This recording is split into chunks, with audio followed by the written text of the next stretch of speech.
Hi District 200. I wanted to thank the district for inviting me to speak here today.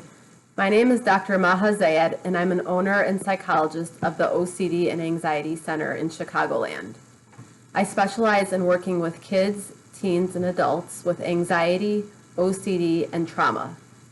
I wanted to share 7 tips with you that may help you cope with this difficult time. This is such a strange and unprecedented time.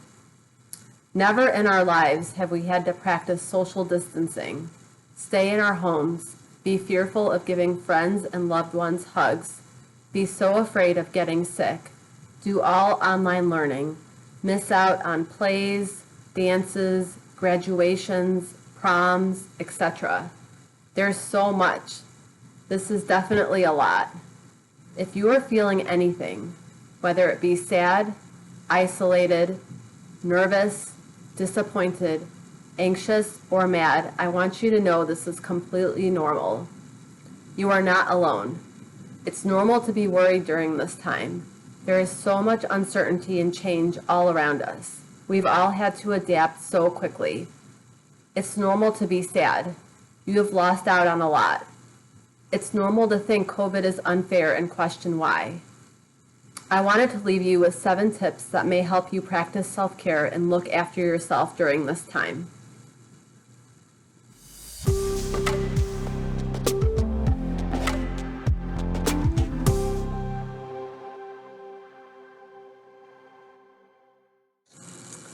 So tip number 1 is feel your feelings. Missing out on events, hobbies, friends is so disappointing and such a bummer. The best way to deal with disappointment and loss is to let yourself feel it. Go ahead and let yourself feel sad or disappointed. Recognize that your feelings are completely normal and may vary from day to day. Dealing with feelings looks different for everyone.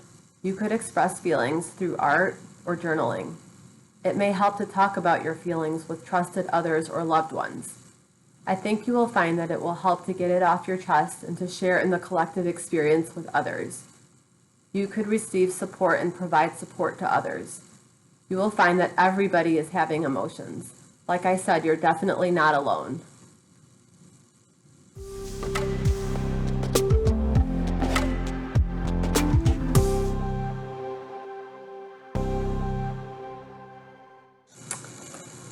Tip number 2, learn the facts.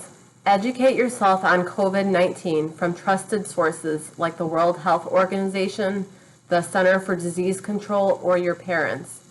Don't spend too much time looking at social media feeds to learn about coronavirus news. There is so much misinformation out there that can fuel anxiety. In addition, we're being bombarded with coronavirus news everywhere. It's on every news station and everybody is talking about it.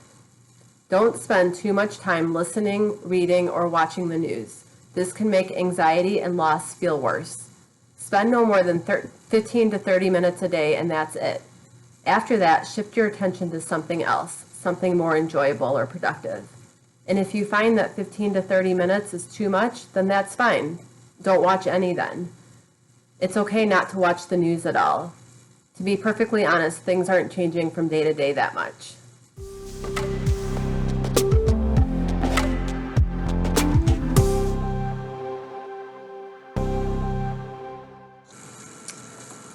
Tip number 3 is keep scary and unhelpful thoughts in check. Try and keep your thoughts healthy and accurate. It's easy to think about the worst case scenario and all the horrible things that can happen. If you are having these thoughts, think about the percentages of people who've been diagnosed with the disease and the percentage of people that are dying. It's actually a very small percentage. In addition, keep in mind that illness due to COVID-19 infection is generally mild, especially for teens. Many of the symptoms can be successfully treated. It's also easy to think that you won't get through this or that the time will be completely unbearable. I would encourage you to think about all the difficult times that you've been through and how you've gotten through these times. For example, the time your grandmother died, or you weren't invited to a party, or you got a bad grade, or your dad lost his job. What did you do to overcome these situations? Think about how strong you are. This is another difficult time and you can get through it. We can all get through it. We will look back at this in the future as a very short time in our lives. Resilience is a muscle that is strengthened, and you are currently strengthening this muscle right now.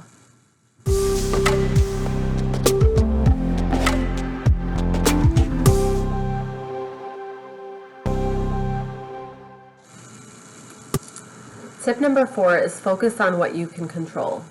I know this is not a normal time. When we are under stressful situations, it's helpful to divide the situation into 2 parts, things that we can control and things that we have no control over. There is a lot that is falling in the second category right now, but one thing that helps with the loss of control is trying to create and follow a routine and structure.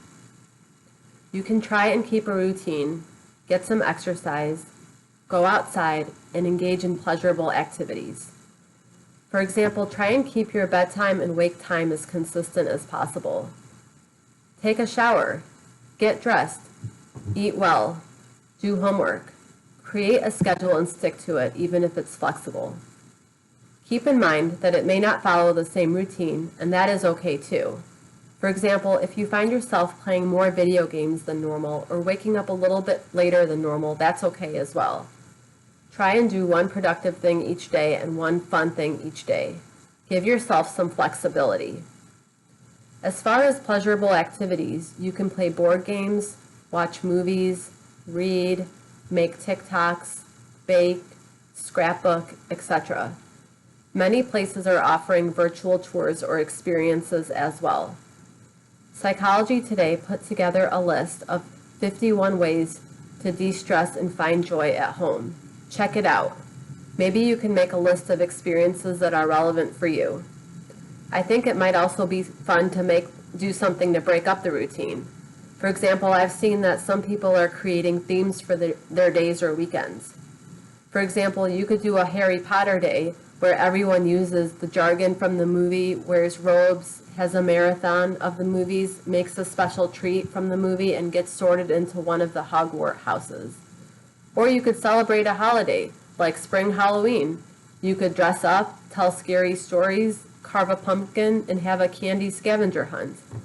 Or you could go camping in the backyard, go on a hike, have a cookout, and make s'mores.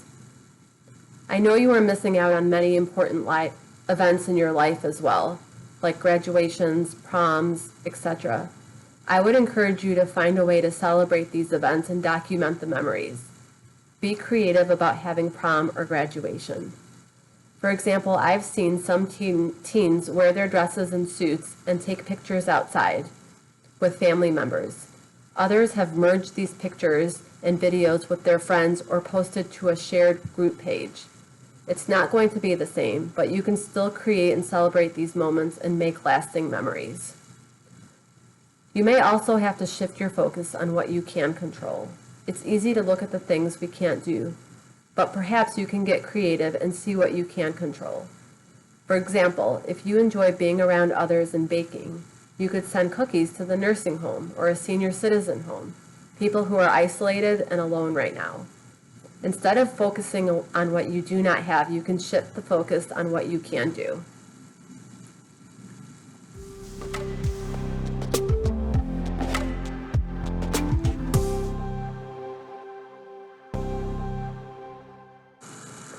Tip number 5 is to find social support. Social distancing does not have to mean social isolation. Find new ways to connect with your friends. Talk to your family members more. If you do not like talking through videos or on the phone, play games with friends. Engage in activities where you don't have to talk too much. Play video games, play Scrabble. TikToks are a good way too. I just learned what those are. There are some games that are adaptable to Zoom, like Pictionary, Charades, and Speak Out. I'm going to attach a website to the blog that I wrote up of a site that gives you more ideas for games you can play. You can do virtual movies too. You guys are probably more creative and have better ideas than I do about how to engage with each other online. Some other ideas that I've seen from people are to have drive-by parades to celebrate birthdays. Take prom or graduation pictures and videos and merge them together. It's not the same, I know, but we are so fortunate to live in a time where we have access to internet, videos, and social media. We can get through this.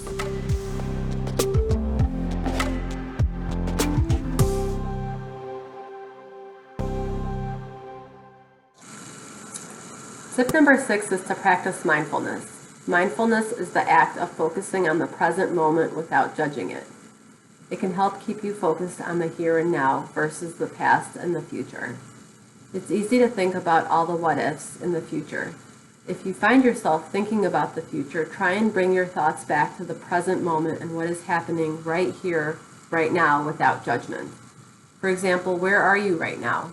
Are you healthy right now? Is your family healthy? What are you doing? Who is around you?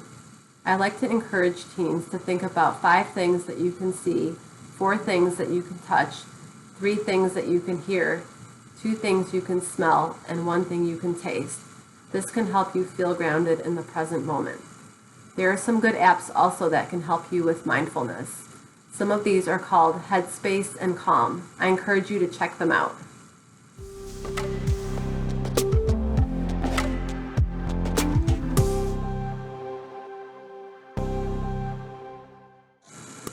And finally, my last tip, number 7, give gratitude. I find that waking up and sharing a few things that I'm thankful for each day helps me focus on the things that I have and keeps me feeling less anxious and happier. I would encourage you to share 3 things daily. Keep a gratitude journal. You could even make a game out of it. Think of 3 things each day that start with the letter of the alphabet. For example, for the first day, you could take A. I'm thankful for apple pie. I'm thankful for my aunts and authors whose books I enjoy reading. I find that giving gratitude helps with my mood. Try it. Well, thank you all for listening to my points. In closing, I want to say that I know this is a really scary and hard time. I know some of you are not enjoying being at home, but I also know that you've all been through so much in your life, and you can go through this as well. You've developed and are developing the resiliency muscle for doing hard and scary things. You are certainly not alone. We are all in this together. Please stay safe, stay healthy, and feel free to reach out should you need additional support or somebody to talk to. I'd be happy to talk with you further or give you resources. Thank you.